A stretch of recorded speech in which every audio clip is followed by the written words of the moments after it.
Oh, it's still hot after all this time. We're expecting a thunderstorm for the rest of the week. Freaking awesome. Welcome back, ladies and gentlemen. In the last video, we built the chassis for my custom test bench that I was building. If you haven't seen it yet, I'll leave it in the description below in case you wanted to check it out. Although if you don't want to check it out, I don't blame you. It was actually kind of boring. I was getting bored myself. But if you guys did want to check it out, it'll be down there. Anyway, hopefully this video it won't be as boring because today we're going to actually be building a system in this thing. It's going to be consisting of used parts and some new parts to get the job done. And just to clarify what this test bench is going to be used for, it's not going to be really for performance testing because I mean it's going to be really underpowered parts. Rather more testing for new used parts that I get, if that makes sense. Anyway, let's go over the parts real quick and go right into the build. For the CPU, I'll be using an i3-4130T, which I harvested from an old broken all-in-one PC. Being that it's a very low-powered model, pairing it with an 1150 stock cooler should be perfectly fine. For the motherboard, I'll be using an Asus B35-MG micro ATX board, which I got as a gift. A bit of an odd color, but I think it looks pretty cool and does have 4 RAM slots. For the RAM, I'll be using 3 4GB sticks of Curcial ballistics DDR3 RAM. Now, 3 is an odd number I know, but 2 came from a Craigslist buy and 1 from the recycling center.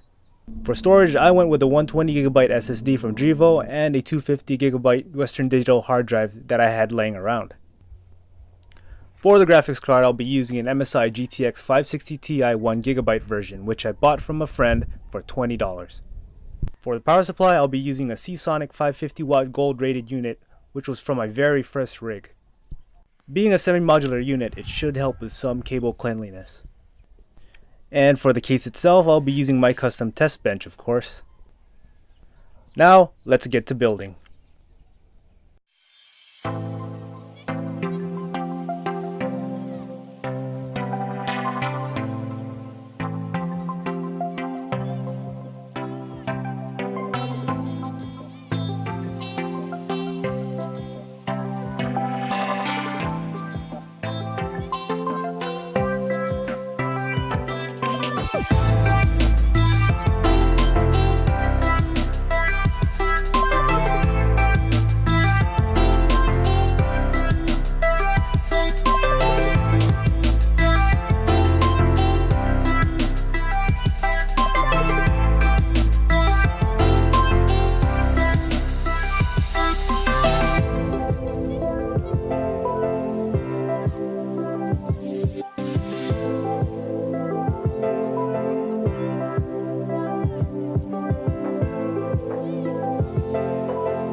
That is it for the build. I hope you guys enjoyed. I know it's not the prettiest test bench ever, but then again, that's not the purpose of a test bench.